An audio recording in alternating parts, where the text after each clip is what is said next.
Magandang araw sa lahat ng mga tagapakinig ng kwentong pinansyal.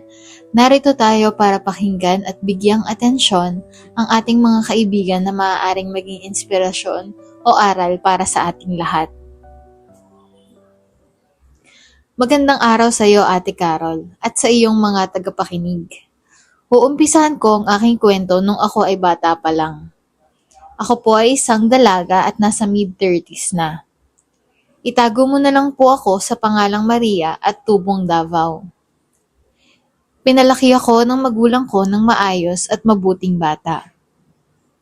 Kami yung masasabi na hindi mahirap at hindi rin naman mayaman at kumbaga nasa gitna lang. Middle class nga kung tawagin nila. Bata pa lang ako ay risk taker na ako. Mahilig ako sa mga may challenge na bagay. Kaya naman, nung nag-umpisa akong mag-high school, ay nagbenta ako ng kung ano-ano sa school. Take note, hindi ako pinipilit ng magulang ko at yung kinikita ko dito ay pang sarili ko lang. Masarap kasi sa pakiramdam na may pera ka sarili mong pinaghirapan. So ayun na nga, balik kumikita talaga ako. Ang problema lang ay marami akong barkada at panay ang gala ko. Puro out of town. As in, maluho ako sa gamit. Sa mga mamahaling restaurant, yon ang mga gusto ko. Pero kaya naman. Ang kaso nga lang, konti na lang yung natitira sa pinaghirapan ko. Hindi ko kasi maiwasan na hindi tumanggi sa mga kasama ko at mga kaibigan. Siguro naman may mga nakaka-relate dyan sa mga nakikinig. Maayos ang buhay ko hanggang makatapos ako ng kolehiyo. At nung makatapos na nga ako, agad akong nag-apply sa isang pribadong kumpanya. Ang napasukan kong trabaho ay bilang isang sales marketing officer. Ayos naman nung sumasahod pero kulang talaga. Kaya naisipan ko na naman gumawa ng panibagong pagkakitaan habang may trabaho ako. 'Di ba? Para naman dalawa yung income ko. Sobrang taas din kasi ng expectation sa akin ng pamilya ko. Kaya nagpupursige talaga ako sa buhay. Nagkaka-extra minsan pang gastos pero hindi na ako nasushort. Fast forward, nag-pandemic asa hindi inaasahan nawalan po ako ng trabaho. Naubos ang pera ko dahil sa mga online food apps at mga kung ano-ano pang mga binibili ko na hindi ko naman talaga kailangan. Nag-umpisa na ang kalbaryo ng buhay ko nung kumuha ako ng pera sa mga OLA pangpuhunan. Sa mga hindi po nakakaalam, ang OLA po ay online lending app na naglipanan na sa Pilipinas at sobrang dami na nila ngayon. Kumuha ako ng 10K at tuwang-tuwa ako nung naaprubahan ito. Dumating na lang sa akin ay 7K pero sabi ko sa sarili ko, kaya ko na yung palaguin. Lagi ko naman siyang nababayaran. Kaya lang, umutang ulit ako ng 30K. 21K na lang ang nakuha ko kaya naisip ko, ang laki. Kasi bukod pa yung tubo nito. Sa hindi inaasahan, hindi ko na kayang kitain ang tinutubo nito sa akin. Nahihiya naman ako magsabi sa parents ko kasi nga alam nila na may pera ako. Hindi din ako makapagsabi sa mga friends at kamag-anak ko. Ewan ko nga, Ate Carol, sobrang taas din kasi ng tingin ko sa sarili ko na kakayanin ko ang lahat. Nagumpisa na akong kabahan kasi 4 na araw na lang kung kailan ako magbabayad at kulang na kulang pa ang hawak kong pambayad. Nagumpisa na silang tumawag 2 days pa lang bago ang due date ko. Hindi pa yan yung mismong araw na nakatakda para magbayad ako at hindi ko na alam ang gagawin at natataranta na ako. Pero isa lang ang sinabi ko sa nasa kabilang telepono. Opo, magbabayad ako.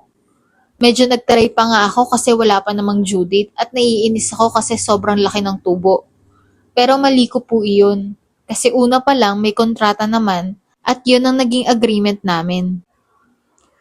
Dumating na nga ang araw na ayaw kong sumapit. Due date ko na. Umiiyak na ako at depressed na at hindi ko na alam ang gagawin ko.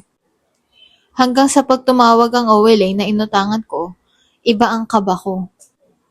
Rinig ko ang pintig ng puso ko sa kaba. Hanggang sa natapos ang araw na hindi ko sila nabayaran. Pinagbantaan na nila ako na pupuntahan ako sa bahay. Ate Carol, hindi po nila pwedeng gawin yun kasi mapapahiya po ako sa mga kapitbahay ko at sa pamilya ko. Kasi 'di ba wala na nga silang kaalam-alam, ang alam nila maayos ako.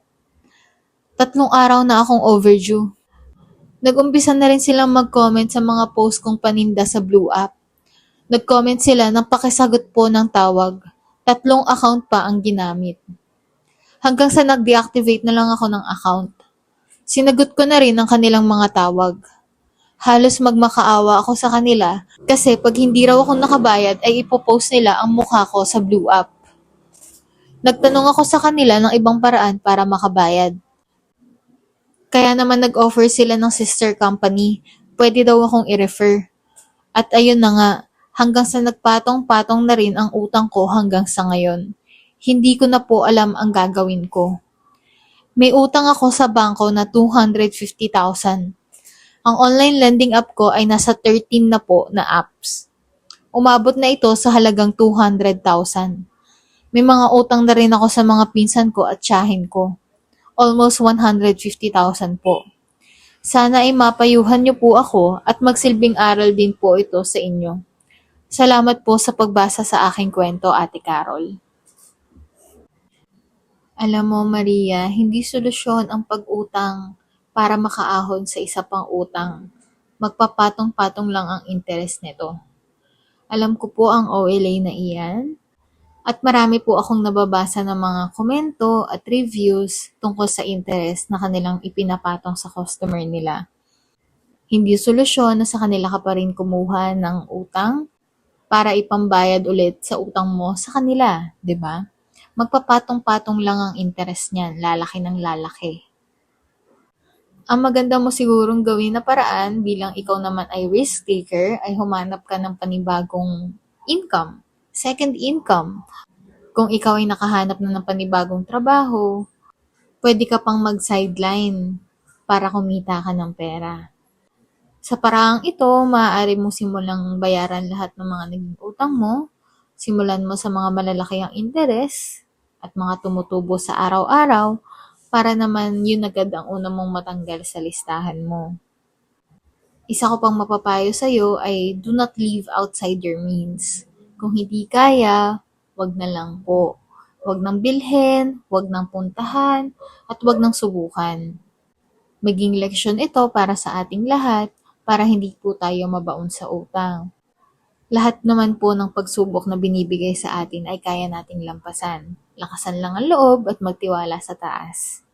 Pagdadasal ko po na iyong malagpasan itong problemang iyong kinakaharap. Kayang-kaya mo to, Maria, okay? Kung meron kayong mga kwentong gustong ibahagi sa ating tagapakinig, isend niyo lamang po ito sa financial.stories05@gmail.com. Ikaw, kaibigan, anong kwentong pinansyal mo?